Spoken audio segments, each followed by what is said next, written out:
Yo, it's your boy Dctree, and this is Dctree-Nation, the channel on YouTube that covers hoops and heroes. And today we're talking hoops. We're talking about San Antonio Spurs, y'all.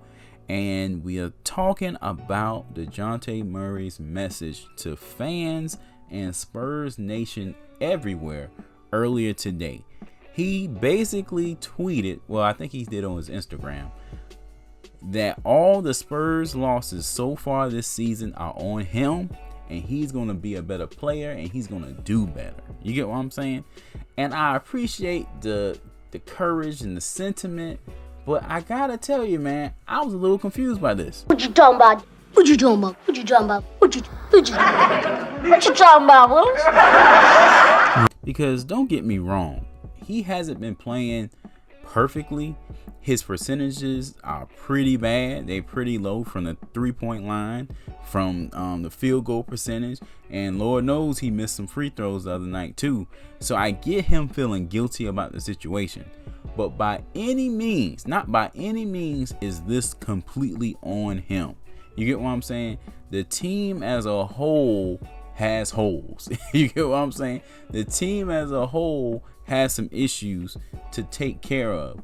And he's been one of our better players on the team so far this season, despite his woes. You get what I'm saying? Because honestly, even though he missed some free throws the other night, the whole team was out there looking like Joakim Noah. Just whoa. Oh, whoa. It was wide whoa. right. That's a Florida State player right there. Oh my goodness. So the blame shouldn't just fall on one person, one guy, one player. You know, we can't hit threes consistently. We ain't hitting free throws consistently. No one's really playing consistently. We got players who are scared to shoot in the fourth quarter. They're passing the ball back and forth like a hot potato. So trust me, there's plenty of blame to go around. And really, to be honest, if we're being honest, we really ain't supposed to even be competing in some of these games, y'all. We're going against former MVPs, and we're just a young team trying to get it together, man. These Spurs fans hooping and hollering are freaking out harder than Zod did that time.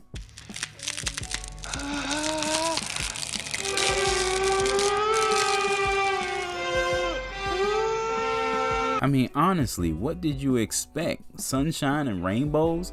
We got a young team with a young core, with young players getting used to being a team just full of young guys without having a go-to player like DeMar DeRozan, without having a go-to free throw shooter like DeMar DeRozan, without having a post player like LaMarcus Aldridge. They're trying to figure it out. We're only in 4 games, and we freaking played against the current MVP, the MVP from last year, and then Russell Westbrook, and he was an MVP before also. So I mean, come on, let's cut these guys some breaks, all of them. But before I jump too deep into it, if you like my content, please sub to the channel. Also, don't forget to hit that like button, and don't forget to hit that notification bell for more videos. Thank you so much for the continued support. Okay, you know, with everything I said earlier, I stand by. But at the same time, you know, Murray can improve in certain areas. For instance, his 3-point shooting has been poor so far. I mean, he had a pretty good 3-point shooting night the other night versus the Lakers. I want to say he shot like 2 for 3 or 2 for 4, which isn't bad. And towards the end of the game, his shot did get a little flat. And that just comes with the territory, man. It's different playing off of like a DeMar DeRozan or LMA and then having defenses set and focus on stopping you. You get what I'm saying? Because they know that Murray is the mid-range player for the Spurs, and he's going to pull up. So they've been paying a lot more attention to him. So that's why his percentages are down.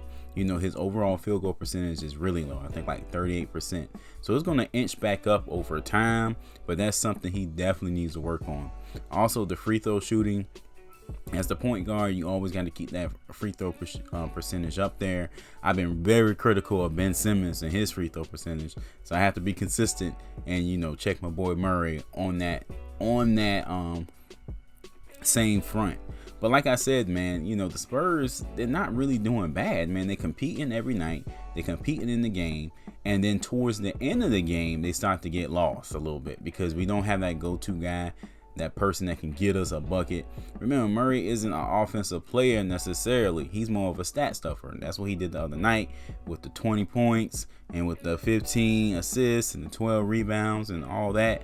You know, he's a triple-double type of player. But as far as, you know, pulling a Kobe and pulling up from 30, that's not his game. And Popovich realizes that. If you notice, Popovich has been in a really good mood about this team. He's been in a really good mood about these players, even on the sidelines. You get what I'm saying? I saw Forbes airball a 3 one night and joking with Pop about it after it happened. So Pop understands the reality of the situation. So that I just wish our fan base really understood the reality of the situation. Yo, we're not necessarily a playoff team. We are rebuilding, we are growing, we are trying to get better. You get what I'm saying? You know, so when we lose against a Lakers with Russell Westbrook and an AD and a Carmelo, and we lose against the Bucks with Giannis and company, and we lose against the Joker in Denver, those are games we're really supposed to lose. So the Spurs are trying to figure it out. They're trying to find the formula that works. They're trying to find the closer that works. And we're trying to grind our way through it. It's still early, but you have to look at the positives. So for instance, one of the knocks on Murray was the fact that he was a turnover machine and he couldn't get others involved, okay? And he's clearly improved on that portion of his game. Even before he had the 15 assist game, he's able to get Pirtle and the big men going. Very likening to how Derek White does that when he's in the game.